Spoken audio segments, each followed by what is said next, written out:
students to our channel Odia Academic Circle. Understand directly from English to Odia. I am Vishnu Priyapati, lecturer in economics. Let's begin our learning journey together. This is the fourth lecture of microeconomics. In the previous lecture, we broadly discussed about law of diminishing marginal utility, and in this lecture, we discuss about law of equimarginal utility. तो एई विषय तो आमे already discuss करि सारिछंती but जो माने first time पे ए video को देखुचंती से माने केमती भल से बुझी परिबे सेति पे मु आउ थरे एटा डिस्कस करि दउची आ जो माने भी law of diminishing marginal utility रो वीडियो देखि नांती डिस्क्रिप्शन ने तार लिंक अछि आपण माने सेठु जाई के देखि परिबे तो कार्डिनल यूटिलिटी अप्रोच टा इकोनॉमिक्स रो दीटा इंपोर्टेंट लॉ सहित एसोसिएट अछि गोटे होची law of diminishing marginal utility जोटा हमें ऑलरेडी डिस्कस करि सारिचे आ गोटे होची लॉ ऑफ इक्विमार्जिनल यूटिलिटी ए दीटांक law Hermann Heinrich Gossen develop करथिले तांको ना तमे सब बुक वगैरह रे देखिबा को पाइबो एच गोसेन मध्य लेखा जाई थाए तो लॉ ऑफ इक्विमार्जिनल यूटिलिटी कोन consumers allocate resources to maximise total utility consumer माने तांको रिसोर्स को एमिति भाबरे अलोकेट करिवे जेमिति कि सेठू टोटल यूटिलिटी को मैक्सिमाइज करि पारुथबे मेनली आमे इकोनॉमिक्स रे लॉ ऑफ इक्विमार्जिनल यूटिलिटी को काहेकि स्टडी करू काहेकि ना लॉ ऑफ इक्विमार्जिनल यूटिलिटी द्वारा आमे कार्डिनल यूटिलिटी अप्रोच रो यूज करिकी इक्विलिब्रियम रे पहुंची थाउ तो लॉ ऑफ इक्विमार्जिनल यूटिलिटी रे ही कंज्यूमर इक्विलिब्रियम अछि कार्डिनल यूटिलिटी अप्रोच को यूज करी चलो देखिबा The principle of equimarginal utility explains how a consumer reaches equilibrium in cardinal utility analysis. तो एटा ही मु एबे कहूतली कि जो equimarginal utility principle कहूची कि कंज्यूमर केमिति इक्विलिब्रियम रे पहुंचबो कार्डिनल यूटिलिटी को यूज करिकी तो आगु को आमे जेतोळे आगु को तमरो ऑर्डिनल यूटिलिटी आमे पढिबा ब्रोडली सेठी मु तुमको कहिबी कि ऑर्डिनल यूटिलिटी अप्रोच यूज करिकी कंज्यूमर केमिति इक्विलिब्रियम रे पहुंचुची देखो a rational consumer with a fixed income allocates money among different goods such a way that the marginal utility per unit of money spent on each good is equal तो गोटे rational consumer तारो resources को बा resources eighty कोन money resources तो ताकू सी एमिति allocate करिबो different good रे जेमिति कि सबुति रे आलोकेट करितिबा लास्ट रुपी सबु रिसोर्स रे आलोकेट करितिबा लास्ट रुपी ताकू सेम यूटिलिटी दउथुबो तो देखिबो इक्विमार्जिनल यूटिलिटी रे सबु बेले लास्ट रुपी कथा कोआ जाय आमे सबु बेले लास्ट रुपी को देखि कि डिसीजन नो किंतु law of diminishing marginal utility रे आमे कोन करू आमे देखो कि एडिशनल यूनिट आमे जहां भी परचेज करूचू गोटे प्रोडक्ट रो तार यूटिलिटी हम पई डिक्रीज करी करी जाउची जेमति कि मु तुमको रसगुल्ला रो एग्जांपल देइथिली सेठी तो back to law of equimarginal utility आमे एटी कोन देखिबा last rupee spent on each good gives the same utility to the consumer तो तमे माने रियल लाइफ रे एमती सिचुएशन देखि दिबो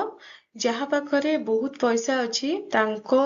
1000 रुपीस कोटी एक्स्ट्रा पे करियो को हेले तांको किछि फरक पड़ेनी किंतु जे बहुत लोअर लेवल ले अछंती तांको लागि 100 रुपीस भी बहुत मायने रखे तो एमती सिचुएशन तमे देखि दिबो तो सेटा होची कोन सेटा होची डिमिनिशिंग मार्जिनल यूटिलिटी अप्लाई हुए मनी रे ई जो धनी आ गरीबर एग्जांपल मु तुमको देली तो देखो सेटा केमिति हुए marginal utility of money diminishing marginal utility applies to all objects of TGR including money तो diminishing marginal utility टा हमरो सबु ऑब्जेक्ट रे काम करे एमति कि मनी रे भी काम करे Marginal utility of money is generally never zero or negative, କିନ୍ତୁ marginal utility of money ଟା କେବେ ବି zero ହୁଏ ନାହିଁ କି negative ହୁଏ ନାହିଁ। let ତମେ ଗୋଟେ situation ରେ ଅଛ, କୋଉ ବି source ରୁ ତମେ income କରୁଛ, ଆଉ ତମକୁ 1000 2000 3000 ତାପରକୁ କି 1000 ହେଇକି ତାପରକୁ ମିଳି ଚାଲିଛି। ତ ଏମିତି ହବ କି ତମେ ମନା କରିଦବ ନା ମତେ ଆଉ ପଇସା ଦିଅନ୍ତୁନି, ମତେ ଆଉ ପଇସା ଦରକାର ନାହିଁ, ଏମିତି କେବେ ହବ? ତମେ ମନା କରିଦବ? ଏମିତି କେବେ ହବନି। କିନ୍ତୁ ଯୋଉ ମନିର ଭ୍ୟାଲ୍ୟୁଟା ତମ ଲାଗି କମିଯିବ। ତମେ ଯଦି 10 ଟଙ୍କା ଦେଇକି କୋଉ ଗୋଟେ ଜିନିଷ ପରଚେଜ କରୁଥିଲ ଆଉ ତମକୁ ବାଧୁଥିଲା, ଯେତେବେଳେ ତମକୁ 1000 ଡେଲି ମିଳୁଛି, ତମକୁ ସେଇ 10 rupees ପେ କଲେ ଆଉ ବାଧିବନି ବେଶୀ, ଯେତିକି ଆଗରୁ ବାଧୁଥିଲା। ତ ସେଇଟା ହଉଛି କଣ, ମାରିଜିନାଲ ୟୁଟିଲିଟି ଅଫ ମନି। ଆଉ ମାରିଜିନାଲ ୟୁଟିଲିଟି ଅଫ ମନିକୁ ସବୁବେଳେ ତମେ ମନେ ରଖିଥିବ, କେବେ ବି ସେଇଟା ଜିରୋ ହେବନି କି ନେଗେଟିଭ ହେବନି ମନିର ମାରିଜିନାଲ ୟୁଟିଲିଟି। ମୁଁ ଏବେ ଯୋଉ ତମ ମାନଙ୍କ ସହିତ ମାରିଜିନାଲ ୟୁଟିଲିଟି ଅଫ ମନି ଡିସ୍କସ କରୁଥିଲି, ତ ସେଇଟା ଆମର ୟୁଜ ଅଫ ଇକ୍wi ମାରିଜିନାଲ ୟୁଟିଲିଟିକୁ ବୁଝିବା ପାଇଁ, ସେଇଥିପାଇଁ ମୁଁ ସେଟା ଡିସ୍କସ କଲି। ତ ଏ consumer is in equilibrium when the marginal utility per rupee spent on each good is equal। Consumer କେତେବେଳେ ଇକ୍ୱିଲିବ୍ରିୟମ ରେ ଆସିବ, କନଜ୍ୟୁମର ଯେତେଟା ଗୁଡ ପରଚେଜ କରୁଛି, ସେ ସବୁ ଗୁଡ ର ଲାଷ୍ଟ ୟୁନିଟ ରୁ ସେ ଯେତେବେଳେ ସେମ ୟୁଟିଲିଟି ପାଇବ, ସେତେବେଳେ କନଜ୍ୟୁମର ଇକ୍ୱିଲିବ୍ରିୟମ ରେ ପହଞ୍ଚିବ। ତ ଦେଖ, ଏଠି ଆମେ ଟୁ ଗୁଡ କେସ୍ ନେଇଛେ। କନଜ୍ୟୁମର ଏଠି ଦିଟା ଗୁଡ ପରଚେଜ କରୁଛି, ଗୋଟେ ହଉଛି ଏକ୍ସ ଆଉ ଗୋଟେ ହଉଛି ୱାଇ। ଆଉ ଏକ୍ସ ଆଉ ୱାଇ ରୁ ସେ ସ୍ପେଣ୍ଡ କରିକି ମନି ସେମ ୟୁଟିଲିଟି ଯୋଉଠି ପାଉଛି, ସେଇଠି ହଉଛି କନଜ୍ୟୁମର ଇକ୍ୱିଲିବ୍ରିୟମ। ଦେଖ ଏଠି ଇକ୍ୱେସନ କୁ, mu x by px is equal to mu y by py। ଯେତେବେଳେ ଏଇଠି ପହଞ୍ଚିବ କନଜ୍ୟୁମର x କୁ ପରଚେଜ କରି y କୁ ପରଚେଜ କରି, ସେତେବେଳେ ସେ ଯାଇକି ଇକ୍ୱିଲିବ୍ରିୟମ ରେ ପହଞ୍ଚିବ। If mu x by px is greater than mu y by py, a consumer will buy more of good x and less of good y. As more x is consumed, its marginal utility falls, and as less y is consumed, its marginal utility rises। ତ ଯଦି ଏମିତି ଗୋଟେ situation ଅଛି କି x ଆଉ y ରୁ ତାକୁ same level of utility ମିଳୁନାହିଁ, ତାହେଲେ ସେ ଇକ୍ୱିଲିବ୍ରିୟମ ରେ ପହଞ୍ଚି ପାରିବନି। ତ କଣ ହେଇପାରେ? କେସ୍ କିଛି ବି ହେଇପାରେ। ଏଇଠି ଗୋଟେ କେସ୍ ନିଆ ହେଇଛି କି ଯଦି ମାରିଜିନାଲ ୟୁଟିଲିଟି ଅଫ x ଟା ଅଧିକ ଥିବ ଦ୍ୟାନ ମାରିଜିନାଲ ୟୁଟିଲିଟି ଅଫ y ଠାରୁ, ତାହେଲେ କଣ ହବ? ତାହେଲେ କନଜ୍ୟୁମର କଣ କରିବ? ଯାହାର ୟୁଟିଲିଟି ଅଧିକା ଅଛି, କାହାର ୟୁଟିଲିଟି ଅଧିକା ଅଛି? x ର ୟୁଟିଲିଟି ଅଧିକା ଅଛି, ତ ସେ ଗୁଡ କୁ ଅଧିକ ପରଚେଜ କରିବ। ଆଉ ଯାହାର ୟୁଟିଲିଟି କମ ଅଛି, ସେ ଗୁଡ କୁ କମ ପରଚେଜ କରିବ। ଯେତେବେଳେ ସିଏ ମନି ଆଲୋକେସନ କୁ ଚେଞ୍ଜ କରିଦବ, ତାର ଇନକମ ଆଲୋକେସନ କୁ ଏଇ ଦିଟା ଗୁଡ ରେ ସିଏ ସ୍ପେଣ୍ଡ କରୁଛି, ଇନକମ ଆଲୋକେସନ କୁ ଚେଞ୍ଜ କରିଦବ, x କୁ ଅଧିକା କନଜ୍ୟୁମ କରିବ, y କୁ କମ କନଜ୍ୟୁମ କରିବ। ତ ଯୋଉ ଗୁଡ କୁ ବି ଆମେ ଅଧିକା କନଜମ୍ପସନ କରିବା, ତାର ୟୁଟିଲିଟି ଡିକ୍ରିଜ କରିଯିବ। ତ ଯୋଉ ଇନକ୍ରିଜ ଅଛି mu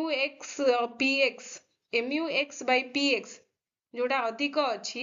ସେଇଟା କଣ ହବ? ସେଇଟା ଡିକ୍ରିଜ କରିଯିବ। ଆଉ mu y by py କମ ଅଛି, ଯେତେବେଳେ ତାର କନଜମ୍ପସନ କୁ ଆମେ କମେଇ ଦବା, ତାର ୟୁଟିଲିଟି ବଢିଯିବ। ଯୋଉ ଗୁଡଟା ଆମ ପାଖରେ କମ ଆଭେଲେବୁଲ ଥାଏ, ତାର ୟୁଟିଲିଟି ଆମ ପାଇଁ ଅଧିକ ହେଇଥାଏ। ଯୋଉ ଗୁଡଟା ଆମ ପାଖରେ ବହୁତ ମାତ୍ରାରେ ଆଭେଲେବୁଲ ଥାଏ, ତାର ୟୁଟିଲିଟି ଆମ ପାଇଁ କମ ହେଇଥାଏ। ଆଉ ଯୋଉ ଗୁଡଟା କମ ଆଭେଲେବୁଲ ଥାଏ, ତାର ୟୁଟିଲିଟି ଅଧିକା ହେଇଥାଏ। ତ ୟାକୁ ନେଇକି ତ ଆମର ଫେମସ ଅଛି ଡାଇମଣ୍ଡ ୱାଟର ପାରାଡକ୍ସ। ତ ପାଣି ଆମ କତିରେ ବହୁତ ଅଧିକା, ଜାଣିଥିବ ଡାଇମଣ୍ଡ ୱାଟର ପାରାଡକ୍ସ ବିଷୟରେ, ନହେଲେ ମୁଁ କହିଦଉଛି। ଡାଇମଣ୍ଡ ୱାଟର ପାରାଡକ୍ସ ଟା ଡେଭଲପ କରିଥିଲେ ଆଡାମ ସ୍ମିଥ। ମାନେ ଆଡାମ ସ୍ମିଥ ଫାଷ୍ଟ ଏଇ ପାରାଡକ୍ସ କୁ ଆଣିଥିଲେ, ତାଙ୍କ ମାଇଣ୍ଡ ରେ କ୍ୱେଶ୍ଚିନ୍ କ୍ରିଏଟ କରିଥିଲେ ଗୋଟେ, କି କାହିଁକି ୱାଟର ଯାହାକି ସବୁଆଡେ ଆଭେଲେବୁଲ ଅଛି, କିନ୍ତୁ ତାର ୟୁଜ ବି ଅଧିକା, ଆମେ ପାଣି ବିନା ବଞ୍ଚି ପାରିବାନି,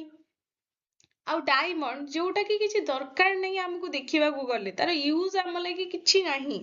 आम कौन ता बिना बंची पारे डायमंड नथिले तो सेमती नुह ना तो किंतु पानी बिना मनीष बंची पारबनी डायमंड बिना आम बंची पारिबा ताले डायमंड रो यूटिलिटी काहेकि अधिका आउ आमर वाटर रो यूटिलिटी आम पई काहेकि कम वाटर आउ डायमंड जदि रास्ता रे थिबो तमे कोउटा को नब ओबियसली तमे डायमंड को उठेकी नब तुम कह वाटर तो सब आभेलेबल अच्छी आगे तो मिल जीव मु आगे डायमंड नहीं जाए तो सेही जो येटा सेटा क्रिएट करथिले आडम स्मिथ बा ए क्वेश्चन करथिले आडम स्मिथ तो जोटा को कुहा जाए कोन पैराडॉक्स ऑफ वैल्यू भी कुहा जाए diamond water paradox of value तमे देखिबो एमती बुक रे थाए तो तार सॉल्यूशन कौन हेतिला मार्शल करो मार्जिनल यूटिलिटी रो कांसेप्ट होची तार सॉल्यूशन तो जेहेतु आमे अधिक वाटर कंजप्शन करू वाटर मार्जिनल यूटिलिटी आम लगी कम जेहेतु डायमंड आमे देखिबा को पाउनु आम आख पाखरे तो तार मार्जिनल यूटिलिटी अधिका ठीक अच्छे आम टॉपिक को रिटर्न करवा equi marginal utility consumer equilibrium आमे देखिले जेतेबेले कंज्यूमर तार मनी इनकम को स्पेंड करिकी जेतेबेले कंज्यूमर तार मनी इनकम को स्पेंड करिकी सब गुड रु सेम यूटिलिटी पाइबो से पॉइंट रे हबो कंज्यूमर इक्विलिब्रियम जोटा कि इक्वी मार्जिनल यूटिलिटी माने सब गुड रु आमे इक्वल मार्जिनल यूटिलिटी पाउछे Consumer continues substituting x for y until at this point mu x by px is equal to mu y by py तो सेटा ही तो मु तुमको कहूतली कि से पर्यंत कंज्यूमर तार जो मनी इनकम को रीअलोकेट करिवो जे पर्यंत कि mu x by px equal to न हेची mu y by py सहित से पर्यंत कंज्यूमर ताकू सब्स्टिट्यूट करी करी चलिबो x को देकी सॉरी x फॉर y को देकी x नहीं नहीं चलिबो तो देखो एनेथ गुड केस रे कौन हबो कारण आमे आज ए कंज्यूमर आमे कौन गोटे कि दीटा गुड तो परचेज करू नांती आमे n number of good purchase करूचंती n नंबर माने समस्त पई n नो n टा का लगी 100 हे पारे का लगी 1000 हे पारे का लगी 1 लाख भी हे पारे सेति पई आमे n यूज करूचंती एठी तो देखो कौन हबो सेतबेले कंज्यूमर कौन करिवो mu x by px is equal to mu y by py mu x by px is equal to mu y by py is equal to up to जेतेटा भी गुड थिबो mu n by pn पर्यंत से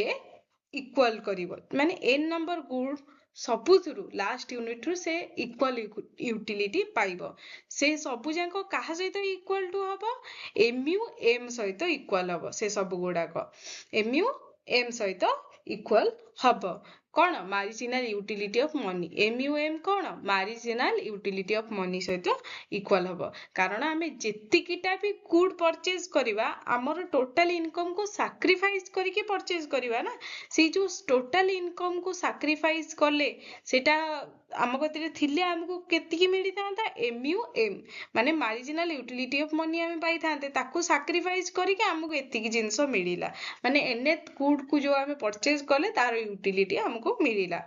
the consumer reaches maximum satisfaction and is in equilibrium तो consumer तापरे कोठी पहुंचीबो maximum satisfaction पाइबो से आउ consumer equilibrium रे पहुंची जीवो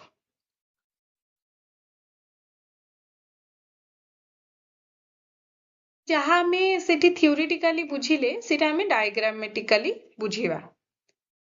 तो देखो प्रथमे हमको जानिया को हबो किछि information let the price of the goods x and y be 2 raise 2 and raise 3 respectively यदि प्राइस ऑफ x होची 2 आ प्राइस ऑफ y होची 3 ताहाले हम ए टेबल को एबे बुझिबा एठी कोन दिया हिची एठी यूनिट्स दिया हिची गुड्स रो unit first unit second third up to 6 पर्यंत एठी मार्जिनल यूटिलिटी x रो एठी मार्जिनल यूटिलिटी y रो अछि तो mu x आउ mu y तो देखो फास्ट यूनिट रू आमे मार्जिनल यूटिलिटी 20, सेकेंड रू 18, थर्ड रू 16, 4 रू 14, 5 रू 12, 6 रू 10 पाइले। सेमती y को देखिबा मार्जिनल यूटिलिटी ऑफ y 1 रू 24, 2 रू 21, 3 रू 18, 4 रू 15, 5 रू 9, 6 रू 3 पाइले। ठीक अच्छी ए टेबुल टा समस्ते बुझी पारछ एटा होची मार्जिनल यूटिलिटी ऑफ x रो जदि आमे परचेज करिबा ताले केते पाइबा। मु आगुरु तुमको law of diminishing marginal utility रे बुझेई सारिची से वीडियो रे के मार्जिनल यूटिलिटी आमे केमिति कैलकुलेट करिबा। तम माने जे देखि ना जेंकी सेठू देखि पारिबो। ठीक अछि एबे नेक्स्ट पार्ट को जीवा टेबल नंबर 2 को एटी काहे की सर्कल कराई छी एटा टेबल नंबर 2 बुझिले ही तम माने बुझी पारिबो। देखो first instruction reconstructing the above table by dividing marginal utilities of x by raised 2 and marginal utility of y by raised 3 we get the table 2। तो table 2 टा हमें केमिति बाहर करचंती ए जो marginal utility x रो हमें पाइले एकु डिवाइड कर दबा px सहित आउ ए जो marginal utility हमें पाइले कहार y row by mu y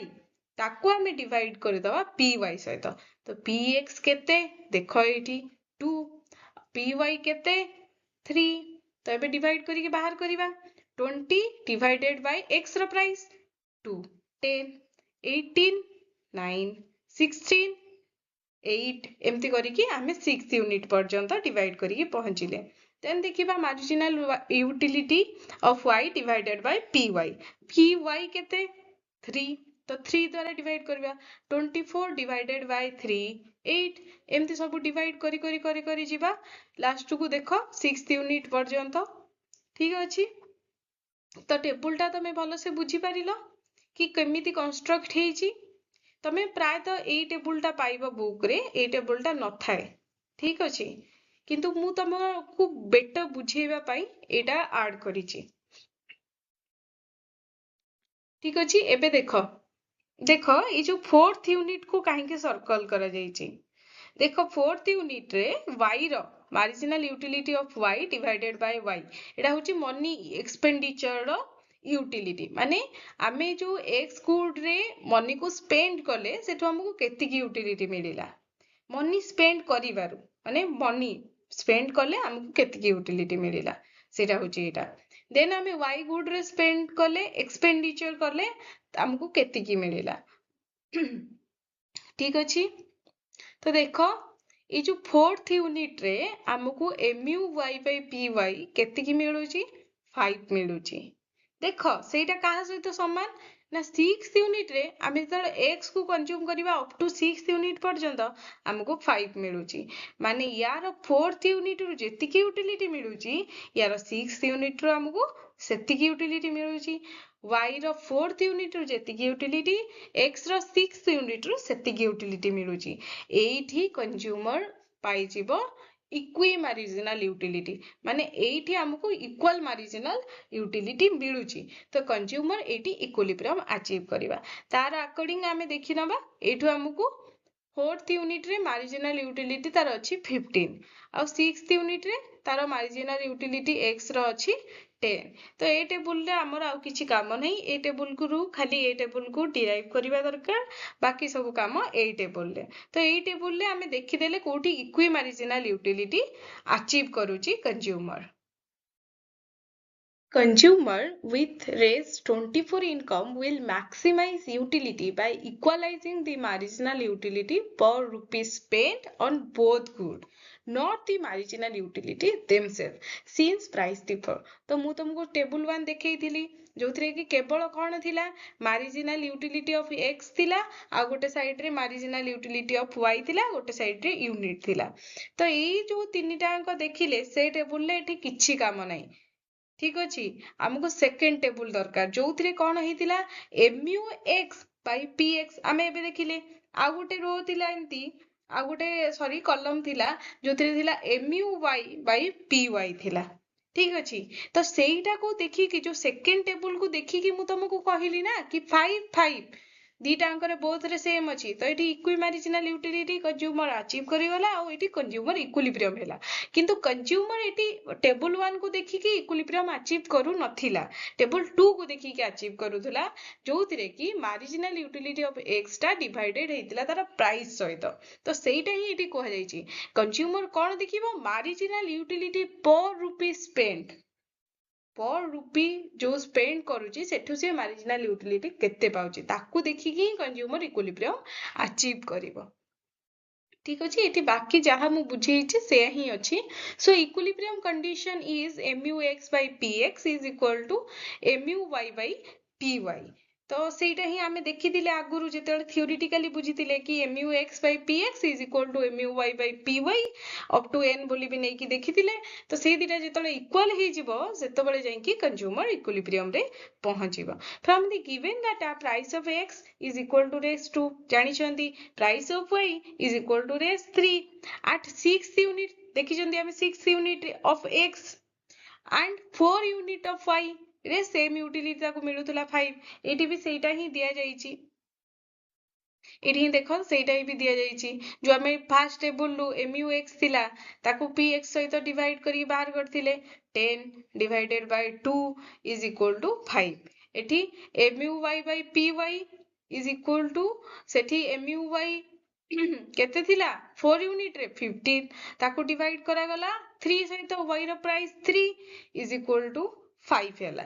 since both good equal 5 utils the consumer is equilibrium तो 5 दीटा को देखै दिली ना तो सेठी consumer equilibrium हैला total spending केते हैला टोटल सी केते स्पेंड कला 6 टा यूनिट आनिला x रो तो 2 मल्टीप्लाई इनटू 6 गोटे यूनिट रो प्राइस होची 2 6 टा यूनिट आनले केते हैला प्लस 3 मल्टीप्लाई इनटू 4 y रो 4 यूनिट प्राइस होची 3 कर देले केते 2 into 6 12 3 into 4 12 दीटा को ऐड कर देले 24 thus the consumer maximize utility by buying 6 unit of x and 4 unit of y बुझिएला भलो से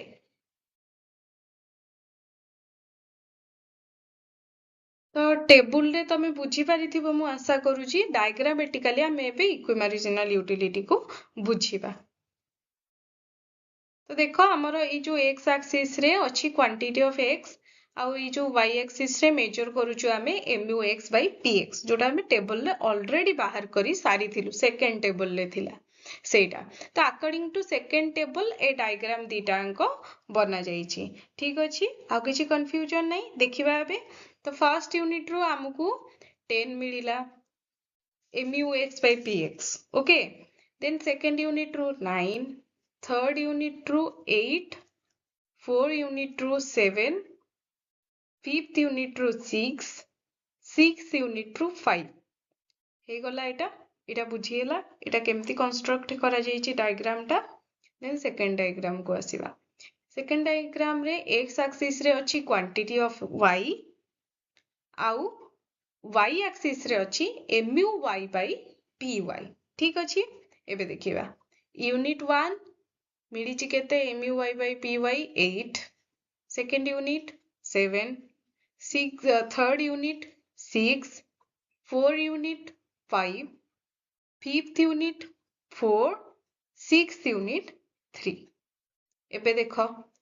ए दीटा को देखो मु पूरा रेड लाइन जो करछि डॉटेड लाइन नहीं रेड लाइन पूरा अछि तो एठी कोन हेछि एठी होछि कंज्यूमर इक्विलिब्रियम हेछि एठी केमिति ना y रो 4th यूनिट रू 5 यूटिलिटी मिलुची x रो 6th यूनिट रू 5 यूटिलिटी मिलुची दीटांको एठी सेम यूटिलिटी मिलुची तो कंज्यूमर x रो 6th यूनिट पर्यंत परचेज करिवो आ y रो 4th यूनिट पर्यंत परचेज करिवो ताहाले जाय कि ताको मैक्सिमम यूटिलिटी मिलिवो आ से इक्विलिब्रियम रे पहुंची पारिबो ए कॉम्बिनेशन को छाड़ी के हमें जहाँ भी एठी कॉम्बिनेशन नबा ताठू से मैक्सिमम यूटिलिटी पाई पारिबो नाही ठीक अछि तो देखो जति एमती हेई थांदा कि कंज्यूमर ए x यूनिट रो गोटे यूनिट कमे दी थांदा माने 5 यूनिट x परचेज करिथिले ताको केति मिल थांदा ए 6 ठीक अछि एटा मिली थांदा देखो एतिकी ଏତିକି ପାଇଥାନ୍ତା ହେଲା। ଆଉ ଯଦି ଏଠୁ ଅଧିକ ଗୋଟେ ୟୁନିଟ୍ ପରଚେଜ କରିଥାନ୍ତା ଏଇ ପଏଣ୍ଟରେ ତାକୁ କେତିକି ମିଳିଥାନ୍ତା ୟୁଟିଲିଟି 4 ମିଳିଥାନ୍ତା। ତ ଦେଖ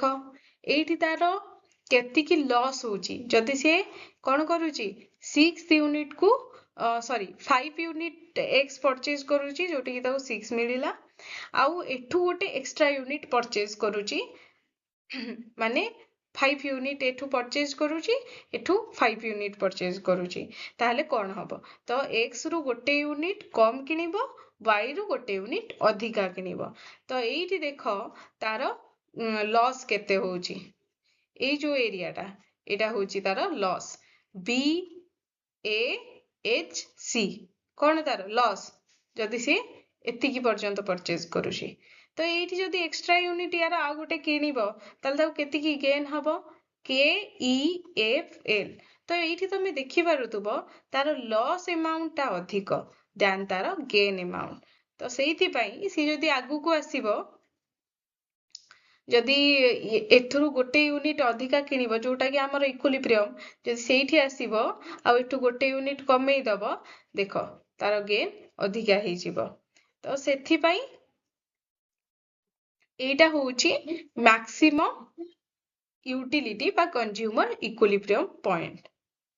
ଠିକ ଅଛି, ଆଶା କରୁଛି ଭଲସେ ବୁଝି ଯାଇଥିବ।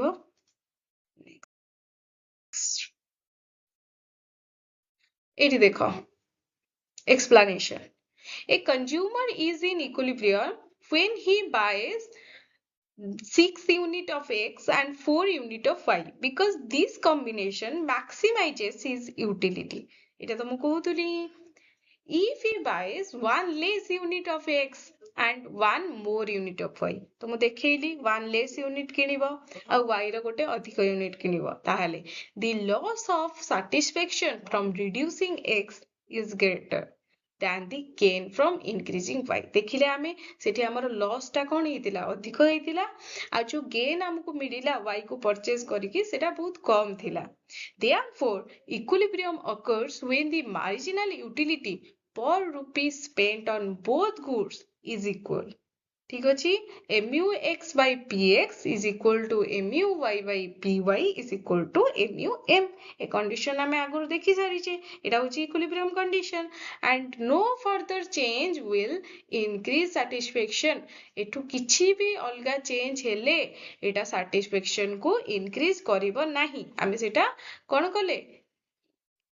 ପ୍ରୁଭ କରିକି ଦେଖିଲେ କୋଉଠି ଡାଇଗ୍ରାମ ରେ। Limitations of law of equimarginal utility। Equimarginal utility କୋଉ କେସରେ କାମ କରିବନି। The law assumes consumer compare marginal utilities but in reality they are guided by habits and costumes, not careful calculations। ତ କଣ କୁହାଯାଉଛି କି କନଜ୍ୟୁମର ଯିଏ ଅଛି ସେ ମାର୍ଜିନାଲ ୟୁଟିଲିଟି କୁ କମ୍ପେୟାର କରିକି ଡିସିସନ ନବ ବୋଲି ଏଇ ଲ ରେ କୁହାଯାଇଛି, କିନ୍ତୁ ଆକ୍ଚୁଆଲି ସେମିତି ହୁଏ କି? ଆମେ mu of x ଦେଖିବା, y ଦେଖିବା, ଯେତେ ଗୁଡ ନଉଛନ୍ତି ତାକୁ ଦେଖିବା, ଦେଇକି ତାକୁ ଡିଭାଇଡ କରିବା ତାର ପ୍ରାଇସ୍ ସହିତ କାଲକୁଲେସନ କରିକି ଏତେ ଆମେ ଜିନିଷ କିଣନ୍ତିନି। କନଜ୍ୟୁମର ଆକ୍ଚୁଆଲି ଏମିତି ଏତେ କାଲକୁଲେସନ କରେନି। ସେ ନର୍ମାଲି ତାର ହାବିଟ ଯୋଉ ଜିନିଷ ଯିଏ ସକାଳୁ ଲେଟ୍ ସପୋଜ ଛତୁଆ ଖାଉଛି ତାହେଲେ ଡେଲି ତାକୁ ଛତୁଆ ହିଁ ଦରକାର, ସିଏ ଆଉ କିଛି କାଲକୁଲେସନ କରିବନି। ତ କଷ୍ଟ୍ୟୁମ କିଛି ଅଛି ଗୋଟେ ଜାଗାରେ ଲେଟ୍, ଯେମିତି ଆମର ସମସ୍ତେ ଶାଢୀ ପିନ୍ଧୁଛନ୍ତି ସ୍ତ୍ରୀ ଲୋକମାନେ, ତ ସେମାନେ ଶାଢୀ ହିଁ ପରଚେଜ କରିବେ। ଠିକ ଅଛି, ନଟ୍ କେୟାରଫୁଲ କାଲକୁଲେସନ, ସେ ଏମିତି କାଲକୁଲେସନ ଏତେ କରିବେନି। The utility cannot be measured in exact term since it is a psychological feeling। ଯେହେତୁ utility ଗୋଟେ psychological feeling, ସେଟା କେବେ ବି ଏମିତି exact term ରେ calculate କରିହେବ ନାହିଁ। ତ ତାପରେ କଣ ହେଇଥିଲା ସେଇଥିପାଇଁ therefore J.R. Hicks and R.D.J. Allen explained consumer behavior using ordinal utility theory। ତ ତାପରେ ସେଇଥିପାଇଁ କଣ ହେଇଥିଲା ନା ଏଇ ଯୋଉ J.R. Hicks ଆଉ R.D.J. Allen ଏମାନେ କଣ କରିଥିଲେ ଅର୍ଡିନାଲ ୟୁଟିଲିଟି ରାଙ୍କିଙ୍ଗ ଆପ୍ରୋଚ କୁ ୟୁଜ କରିକି କନଜ୍ୟୁମର ଇକ୍ୱିଲିବ୍ରିୟମ କୁ ବା କନଜ୍ୟୁମର ବିହେଭିୟର କୁ ଦେଖେଇଥିଲେ। ପରେ ଆମେ ପଢିବା। The law is limited because some goods are indivisible ठीक अच्छे तो ये लॉ टाको लिमिटेड बोली कहुच्छे कहीं बहुत गुड अच्छा जो जहाँ आम डिवाइड करें तो एप्पल ऑरेंज एमती किसी केस रे आमे कौन करूचु आमे कहूँ गोटे नेली मत एति साटिस्फेक्शन सेकेंड खाइला पर एति रसगुल्लार एग्जांपल मु तुमको देइतिली गोटे रसगुल्ला एति साटिस्फेक्शन सेकेंड रसगुल्ला आमे सेमिति सब गुड रे भाभी पारिबानी कारण सब गुड रे divisible नुहंती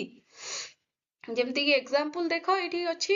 A car can not brought in small unit ଗୋଟେ କାରକୁ ଆମେ ଛୋଟ ଛୋଟ ୟୁନିଟ୍ କରିକି ପରଚେଜ କରିପାରିବାନି ତମେ କହ ଆଜି ମୁଁ କାର ଡୋରଟା ନେବି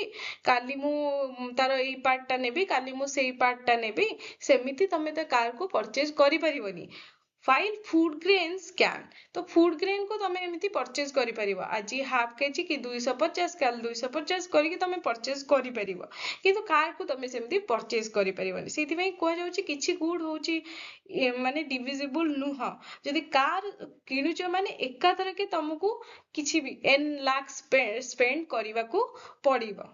ठीक अच्छे therefore it is difficult to equalize the marginal utility of money spent on such good तो एमितिया गुड केस रे आमे मार्जिनल यूटिलिटी केते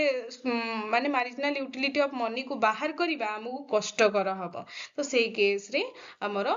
एटा काम करबनी लॉ ऑफ इक्विमार्जिनल यूटिलिटी आशा करूची तुम माने भलो से बुझी पारिथिबो वीडियो टिके लेंदी हे गला टिके पेशेंसफुली देखिबो निहाती बहुत किछि जिंसो जानि परिबो Thanks for watching. Like, share, subscribe for more such videos. Thank you.